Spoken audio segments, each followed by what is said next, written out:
Hi, I'm Jennifer Potter, Executive Director of Be Well Texas. Too many people are struggling alone these days, and alcohol and drug deaths are increasing.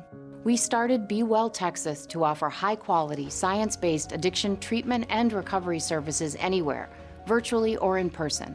In many cases, there is no cost for treatment or medications if you don't have insurance. Really. Welcome to Be Well Texas. We're glad you're here. Visit bewelltexas.org.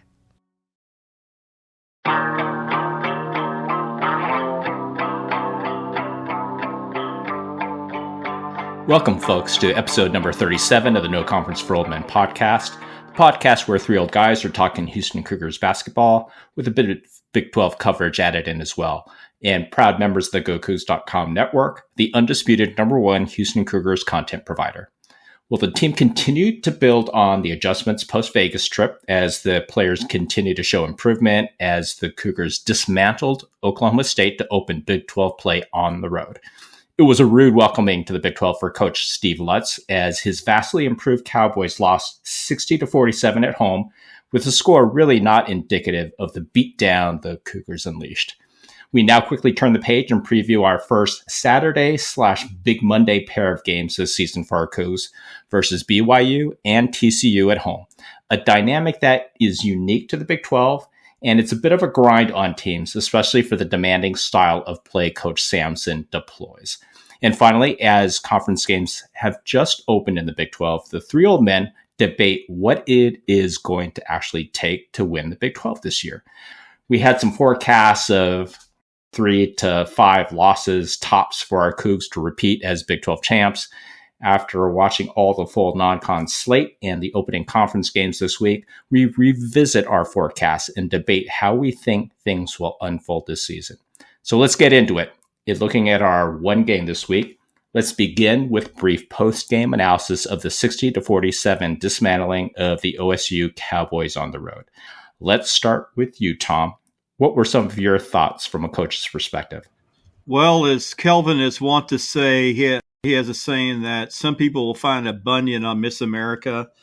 Our defense against Oklahoma State was Miss America, and some people will think, well, yeah, but what about the offense? You know, there's your bunion right there. 28-18 at halftime. Kind of an uneven start on offense. That definitely was the game plan, was immediately to go inside. Juwan left a couple of jump hooks short, but later on he corrected that, and I think he had a career high that game. But just another excellent defensive effort.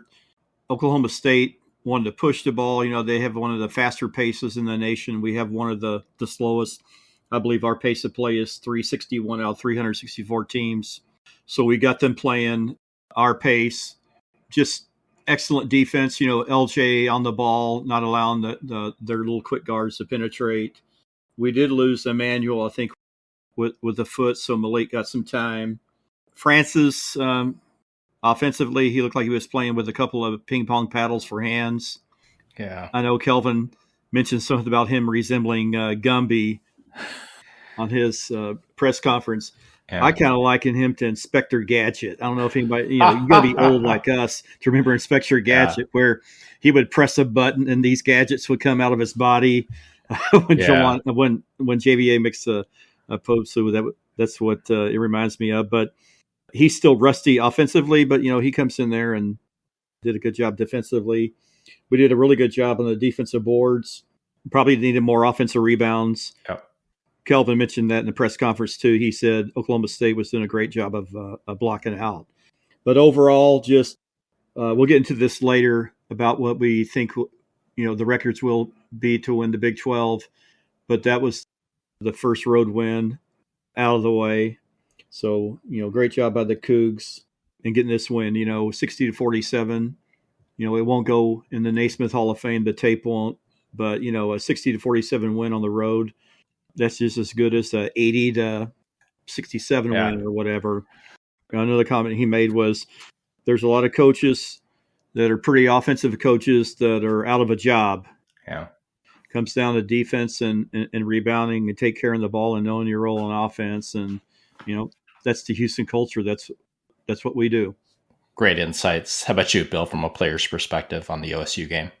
Well, first of all, Tom, you must be, and Steve, since you kind of agreed, you two must be really old, a hell of a lot older than me, because I don't remember Inspector Gadget. So it's a classic, man. I know the name, I just don't recall ever seeing it. So I'll, I guess I'm just the young one of the group. Anyway, no matter the opponent, it's not easy to win on the road in the Big 12. So there's no need to completely overthink this. It was a good win. And, while Oklahoma State may not be, a postseason threat, they're an entirely different team than they were last year. They actually emphasized defense, and they played pretty well. And they prioritized rebounding. That's something Lutz does, so that could bode well for them long term. Yeah, they shot an abysmal 26% from the field. They also missed quite a few easy shots. This game could have been a little tighter. They missed a lot of layups. Of course, we did as well. Yeah. So actually, our shooting percentage, while it wasn't great, around 42%, both could have been better. But this will be a better team. But we went into Stillwater and got the win. And I think as the season progresses and Oklahoma State improves, I think there may be a couple of Big 12 teams that go in expecting to win and come out with a loss. We'll see how things play out for Lutz and for the Cowboys. Great game from Roberts, and U of H's strategy was to go inside, and Roberts delivered, played a good game. Cryer shot well, and he delivered when Oklahoma State began to try to collapse inside. But the guy I really liked in this game was Uzan. Yeah.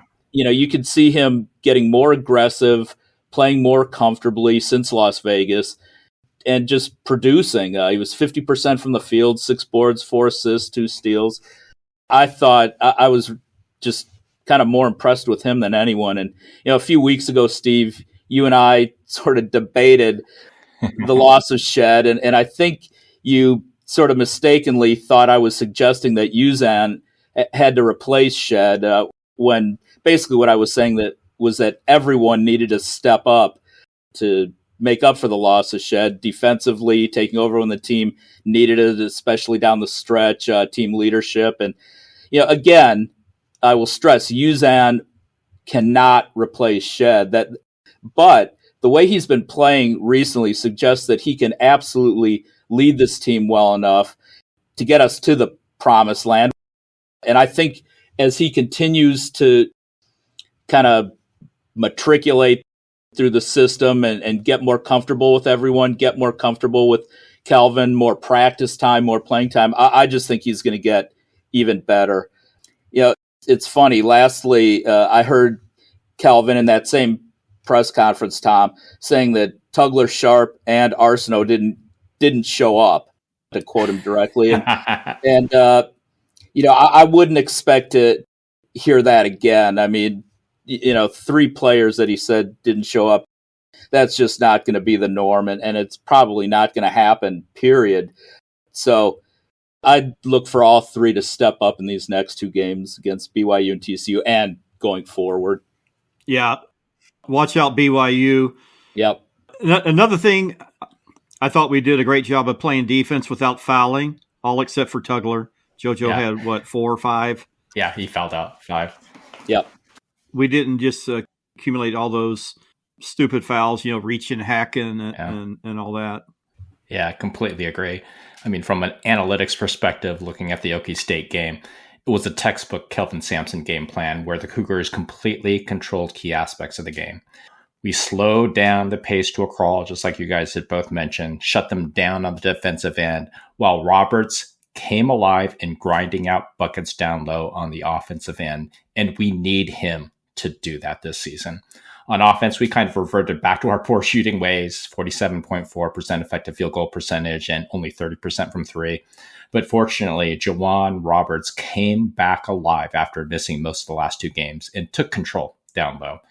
But for the rest of the team, it was a mixed bag on O, with Uzan and Cryer playing great to support Roberts. But as you had mentioned, Bill, Sharp, Arsenault, and JoJo having subpar games. On D, it was a team effort in challenging every shot and just suffocating the Cowboys, limiting OSU to a staggeringly low 29.6 effective field goal percentage, 21% from three, and 28.6% with 5 blocks from 2-point range. And folks, just to give you a sense of how dominating that was, this was a Big 12 team on the road where we bettered our defensive stats from both the Toledo and Texas A&M Corpus Christi games. Just incredible stuff. So a resounding win to kick off conference season, but no time to waste as we immediately hit our very first Saturday Big Monday set of games in week 2 in the Big 12. So let's start with our Saturday game at home versus BYU, and then we can go to the TCU game. And why don't you guys cover off both? Bill, why don't you kick things off from a player's perspective, starting off with BYU and then TCU? Yeah, BYU's 10-2. They won their first conference game. All three of us, I think, when we did our predictions, had them 9th, and I don't see that changing much. I mean, it's possible they could end up 8th, 7th, and they'll be one of the teams battling for an NCAA berth. But so far, so good. Kevin Young, we talked about him during the conference previews. First year, he came from the Phoenix Suns. He's recruited well so far, very well, as we get into next year with their $7 million man. But, we'll see how that translates on the court. Their best wins so far, not great. They beat NC State, and that's about their best that's about their best win. Yeah. Their first conference win, they blew out ASU by 20. No surprise there. Their worst loss, they got blitzed by 19 at Providence. I know, that was sad. Big East, Big 12 challenge. I mean, they're still sitting at 35 in Ken Pom, so not bad. For anyone who saw BYU last year, it's no surprise to hear that they're still a very strong offensive team. They score 85 a game. They shoot about 33s still per game. I think about 320 or so in their 12 games, but it's about 30 a game. And they'll obviously be a bit of a test, as they've got 5 double-digit scorers, and 2 of their starters are not any of those 5. So they can score. They do turn the ball over a lot. They don't force a lot of turnovers, just like they were last year, which is not surprising. And they shoot a lot of threes. This year they're hitting about 36% of them. So they're not as deadly a shooting team as they were last year, but they've got some shooters. And I'll mention a few people really quickly. Richie Saunders is leading them in scoring at 14 a game. 6'5" swingman. He's 50% from the field, 43% from three. He's one of the deadly shooters. Trevin Nell, 6'5" shooting guard. He's the other great shooter, 44% from three. He's at 10 points a game. Igor Demin is the 6'8" guard, freshman, who's projected to be a lottery pick in the NBA. He averages 12 points, 4.5 boards, 6 assists. He turns the ball over 3 times a game, so he's kind of a turnover machine. The other freshman is Kenan Catchings, and we talked about him during the conference preview. Tamika Catchings from the WNBA, I think it's her son, and Harvey Catchings' nephew, who played for the Bucks, played in the NBA, and he's the 6'9" forward. It gives them a little more height and a little more athleticism. And, really other than that, Dallin Hall's their starting point guard. He's not in double figures, but a lot of assists. And Traore, the 6'6" center who hurt us last year, and he's at 10 points and 6.5 rebounds. So that's about it for them. Like I said, they've got 7 guys that can score, 5 in double figures. Their D is better this year with a little more athleticism, but they've really only played one really good team, so I anticipate their defensive rankings changing. It looks like they struggled, especially that Providence game. That's a kind of a tough team that plays good defense and rebounds. Well, sound familiar? Exactly what they're going to encounter with us. We're playing at home. And I think this may come into when we discuss where we predicted U of H to play out. We're playing them at home where nobody can beat us. We're going to win this game. And I've heard a lot of people say that this could very easily be our first loss. We're going to win this game comfortably. I'd say 85-64. I don't see it being an overwhelming challenge. Okay. How about TCU? TCU, this will be very quick. They're 7-5, 0-1 in the Big 12. We all kind of expected them to not be particularly good this year, and they have not disappointed. Yeah. They did beat Xavier at home in the Big East, Big 12 Big East Challenge, so they did help the conference there. It's nice. But they just lost their Big 12 opener at Arizona, 90-81. Quite honestly, staying that close to Arizona, I think, is more of an indictment on Arizona. But we'll get into that a little later, I think.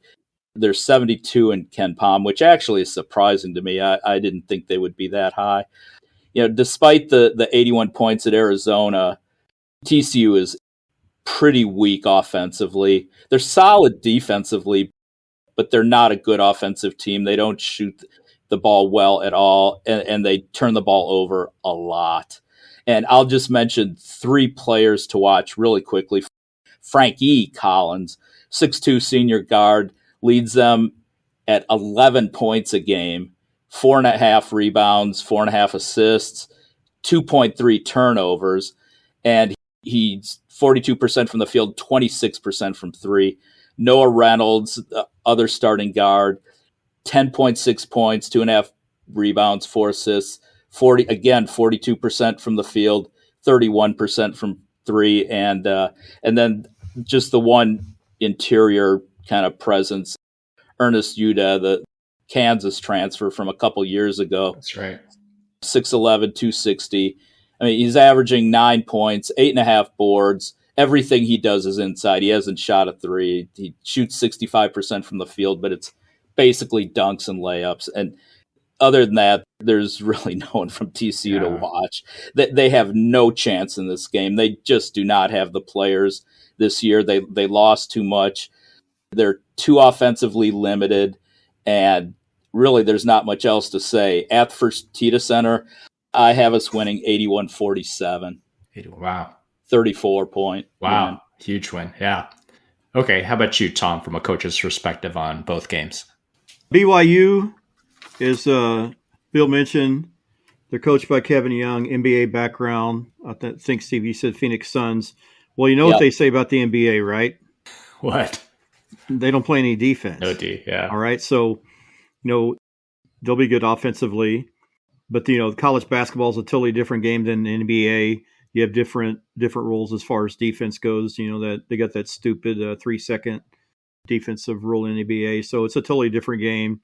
So there's not going to be any quote-unquote schematic advantage from NBA coach coming down to college. Now, recruiting-wise, because, he can lure kids in and say, look, I got a NBA background. I know what it takes to get to the league. But, Kelvin Sampson could say the same thing, 5 or 6 years coaching NBA. So, BYU will be good offensively, but I expect us to pretty much get the shots we want.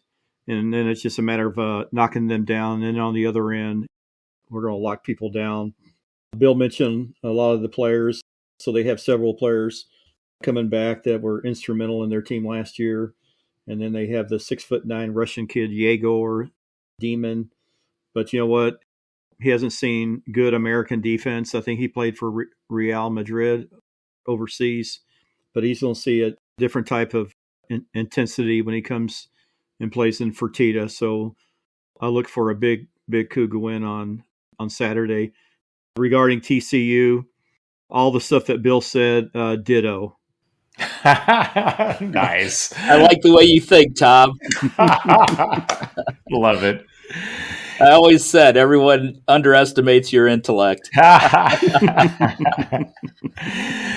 Yeah, it's interesting. From an analytics perspective, BYU has been what I would consider a lesser version of themselves from last season, coming in, and as you had mentioned, Bill, at number 35 in Ken Pom, looking at this year's stats.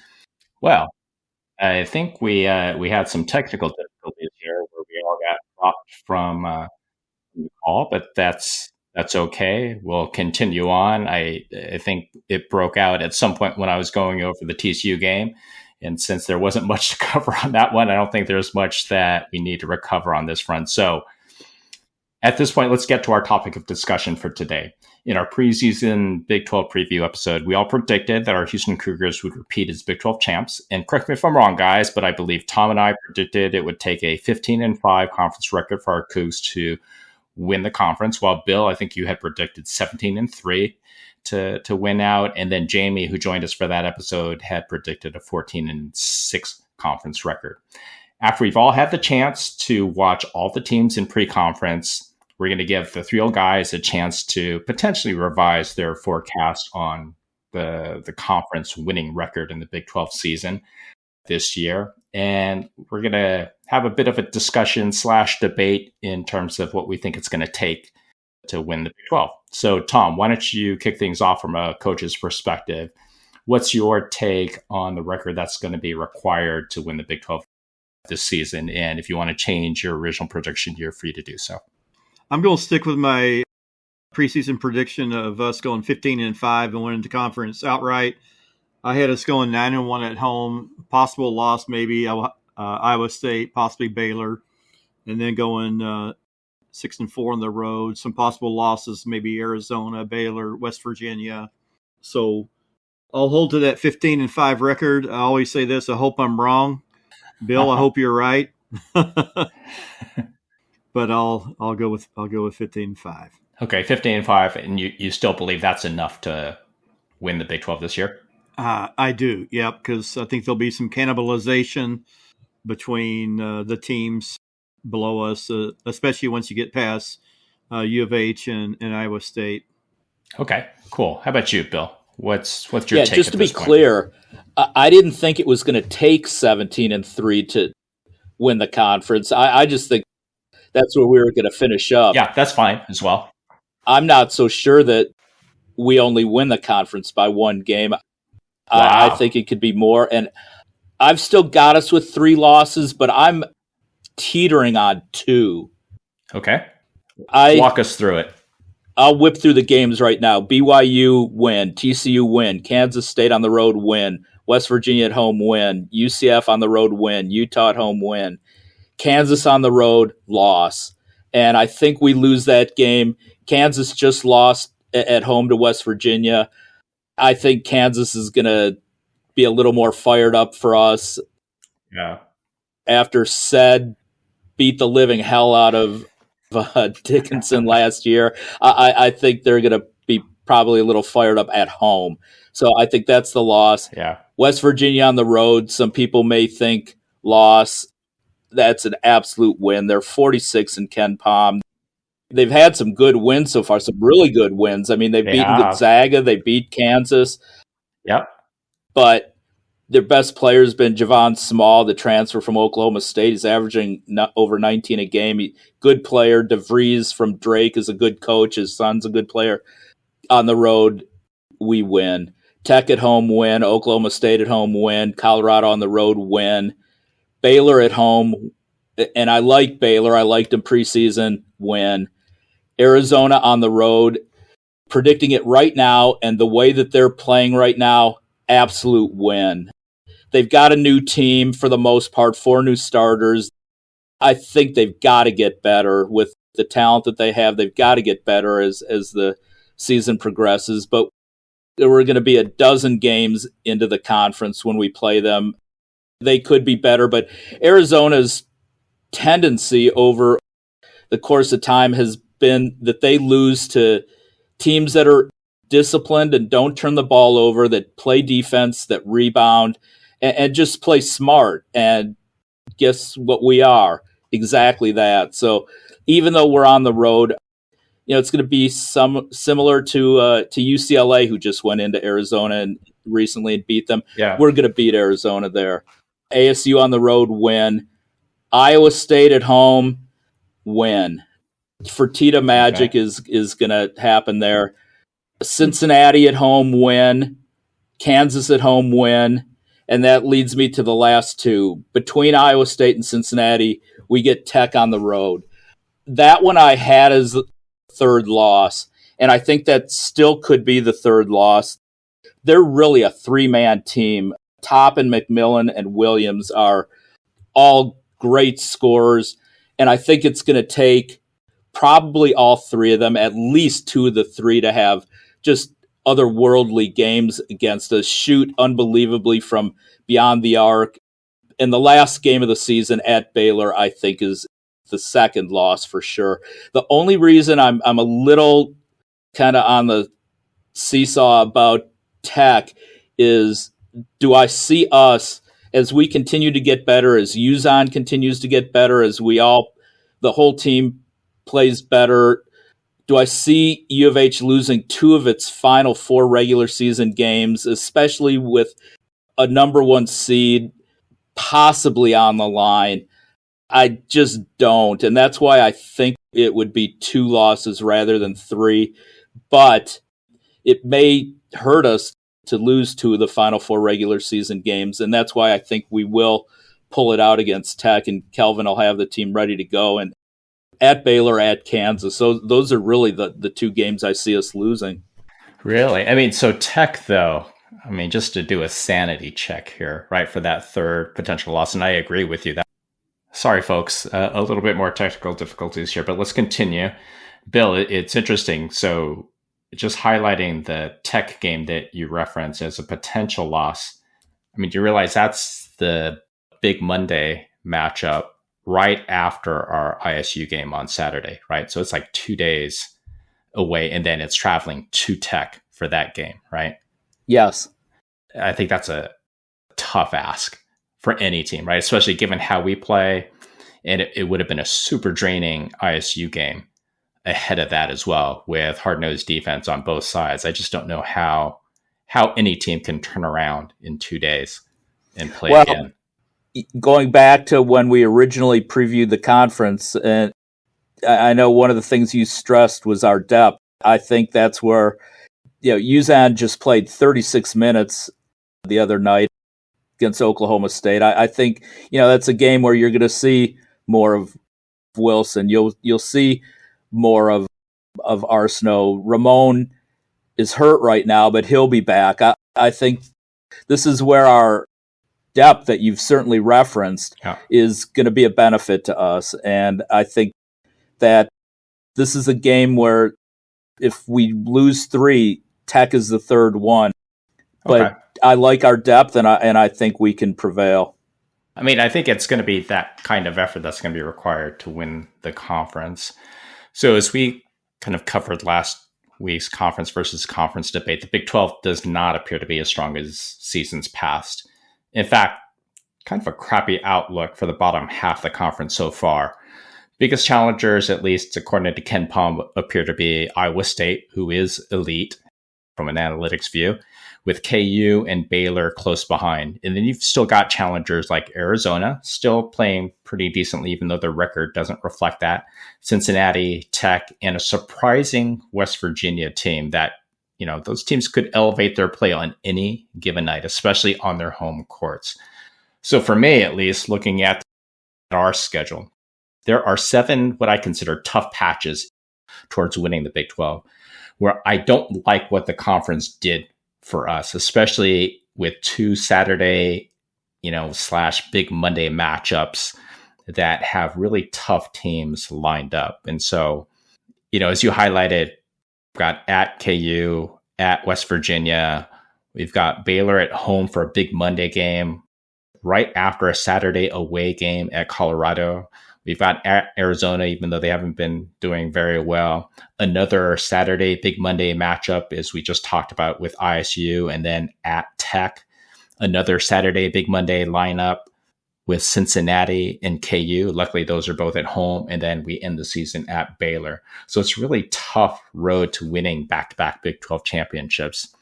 And I'll tell you, I am revising the UH conference record. I'm actually revising it down. I had like 15 and 5, right? So I'm going to 16 and 4 in the Big 12. And not because of anything I've seen on our team, but just basically because of the inherent weakness in the conference this year. I don't think you're a national title contender if you lose 5 games in conference this season. That's kind of my take. And so when I look at it for the 4 losses, I agree with you. At KU, it's been 12 years at Oklahoma with Kelvin Sampson, and he never won at Fog Allen. So I view that as a loss. I agree with you. At Baylor to end the season, that will be a tough ask. I think Baylor will be peaking at that point in time as well. And quite honestly, I think the conference championship might have been decided at that point as well. So you rest to get ready for the conference tournament and March Madness. I think Baylor may be playing for both a Big 12 tournament seed and an NCAA seed. I think it may be more of a priority for them than it will be for us. Yeah, I agree with you. I do think that Saturday Big Monday mashup with ISU and then at Tech is tough. I just don't think it's reasonable to be able to win at Tech. I mean, Tech is still performing pretty well, so I think that's 3 losses. And then the 4th loss, I think it's going to be a surprise. We always seem to have a surprise during the course of the year. I think our surprise is going to be at West Virginia. So I'm changing it to 14-4. And Bill, before you say we're coming back to where you're at with a better ranking in conference, here's where I'm going to throw a curveball to you guys and say that I'm in agreement that 17-3 is going to be the record needed to win the Big 12. And I think Iowa State's actually going to end up winning the conference in the regular season. And let me give you the reasons why. We've had a bit more time, so I did a closer review of the conference slates, especially now after watching all the teams in pre-conference play. And the reality is ISU has a more favorable conference slate compared to us, right? If you look at who I believe are the key challengers in conference, they play only 4 of the 6 key challengers one time this season. So Baylor, Tech, West Virginia, Cincinnati, they only play once, where we play all those teams twice. And for ISU, they only play KU and Arizona as far as challengers are concerned twice this season. And quite honestly, Arizona, as we've all talked about, might be pretenders in the end.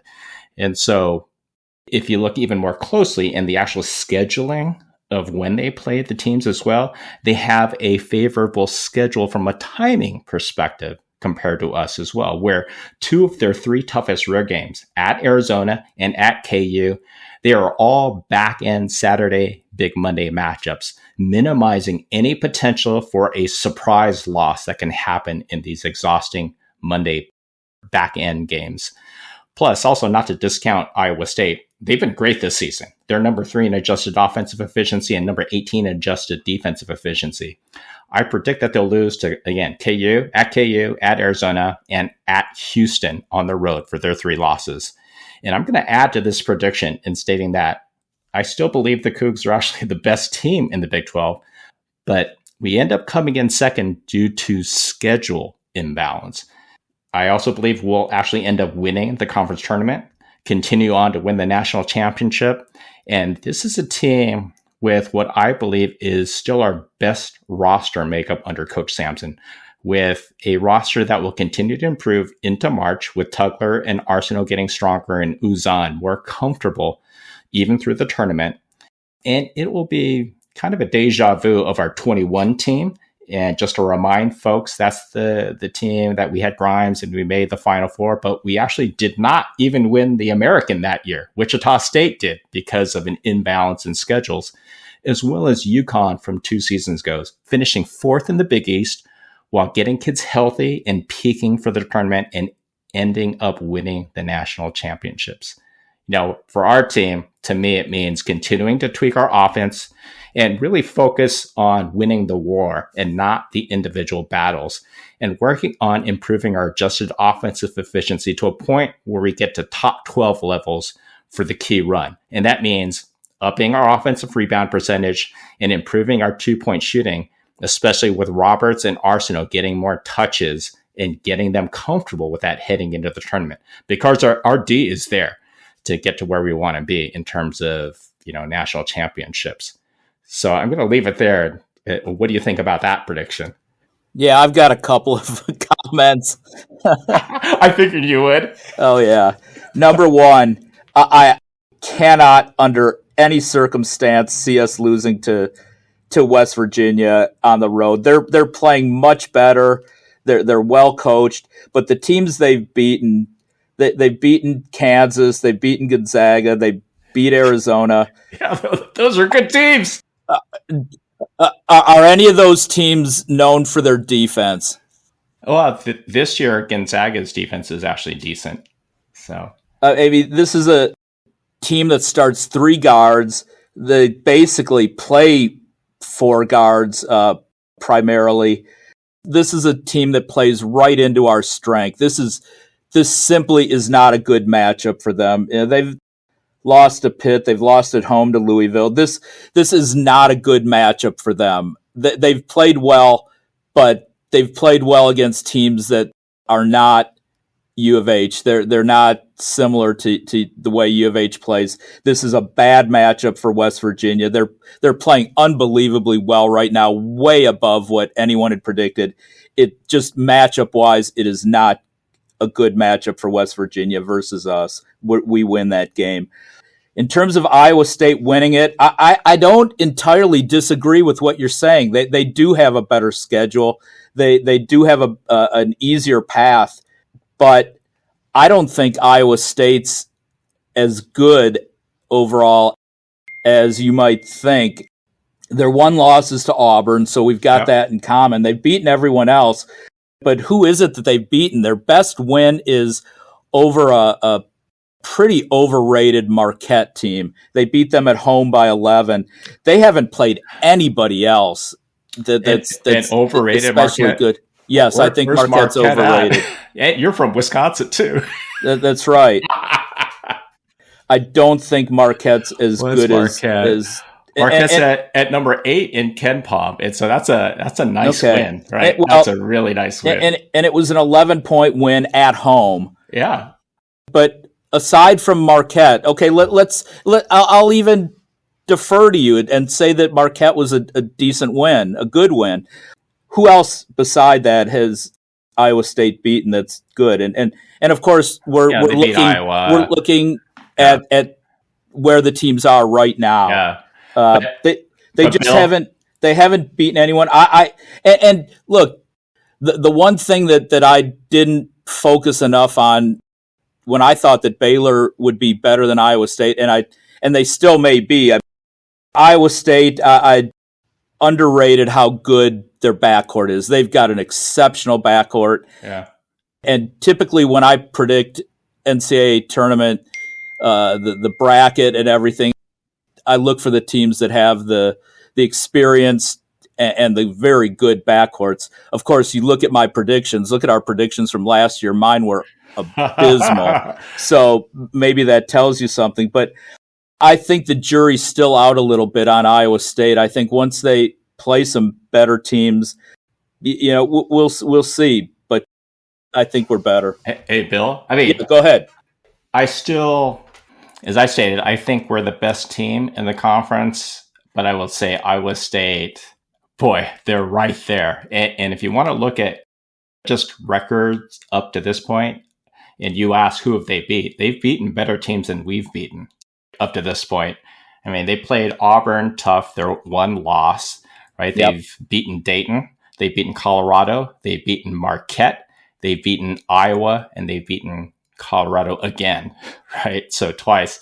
And so if you want to look at Ken Pom rankings for those, the record is better, right? Because you reference the record. And then if I look at the advanced analytics, their offense is way more efficient than ours this year. They're ranked 3rd in offensive efficiency and 18th in defense. And so if you want to talk about profiles, as we talked about last week around the typical profile of a national championship contender, it's a top 10 offense and a top 20 defense, and they're right there in the mix. And so that's why I've emphasized, for us to even get to that point, we need to improve our offensive efficiency to close to a top 10 level. And we're not there yet. We're like 21st at this point. But I think we've got the players finally this year and the health to get there. And so I'm not sleeping on Iowa State. It's not just I'm not entirely sleeping on them either. And right now, I would, I think it's a coin toss for me between Iowa State and Baylor. Yeah. Yeah, and you mentioned the bottom half reduced our loss total to 4, saying that the bottom half of the Big 12 is reasonably mediocre, and I could not agree more with that. Well, Colorado is in that bottom half. So you mentioned 2 wins so far over Colorado, and my response is big deal. Colorado's not a good team. But we haven't beaten anyone, other than, I guess, Butler's our best win, right? Is that right? Yes. Yes. Yes. So, and Butler's far worse than Marquette. Butler's probably around the Colorado, right? Certainly way worse than Dayton, way worse than Marquette. I don't know, way worse than Dayton. Iowa. Certainly, Dayton's 30th in Ken-Pop. Iowa. I'm not. I don't know that you compare them unfavorably to Iowa. I understand what you're saying. Yeah. But if it comes down to it, I think that and yes, it's going to be. And I considered exactly what you said about the Iowa State at home and then going to Tech, and that's tough. But and that's why I have Tech as our potential loss. But I mean, they lost at home to A&M. They lost at home to Central Florida. So it's not like they're a great team. They lost their backcourt. They lost Isaacs. They lost Toussaint. Like I mentioned, they're a 3-man team. It's Toppin, McMillan, and Williams. And if those 3 are on, then it could be a long night for anyone, and they could beat us. It wouldn't be a long night, but they could beat us. But I think that the way their team's comprised, they're going to have 2 of those 3. Again, Toppin, McMillan, Williams. 2 of those 3 are going to have just phenomenal games for them to beat us. Tech could be our 3rd loss. I'm not so sure it will be. Yeah, we'll see. Tom, you live in Iowa. What's your take on Iowa State and kind of what I mentioned? I'm not an analytics guy like you are, Steve, but I kind of just go by eye tests. Yeah, absolutely. I don't think they're as good defensively this year. Yeah, they're not. The stats also show offensive. I think offensively, they've made some improvements. You got Josh Jefferson coming over from where was it, St. Mary's? Yep, St. Mary's. So he's more of a threat than they had with King last year. And the other big guy, the guy who could shoot free throws except against us, I can't remember his name. Anyway, but just when I watch them, there's a little bit something missing with them. I think maybe a little bit of toughness and grit. But like you said, I think offensively they're a little bit better. But we'll see. We got 19 more games in conference, and we'll see how it plays out. Yeah. How many times do they play Cincinnati? Once. Okay, so do we. Yeah. No, we play. Oh, I thought we played Cincinnati twice. Do we not? No, we just play them here. Yeah. Here. And where do they play Cincinnati? Let's see. I had jotted that down. Cincinnati's at home. Oh, okay. So Baylor at home, Tech away, West Virginia away, Cincinnati at home for Iowa State. So. Okay. But yeah, I guess, in the end, we have to play through the games, and it'd be curious to see what fans think as well. So that's why we play the games. So that's it for our 37th episode of the No Conference for Old Men podcast. Hope you all enjoyed it. And again, would really appreciate it if folks would follow, subscribe, or collect our podcast, depending on your podcast platform of choice.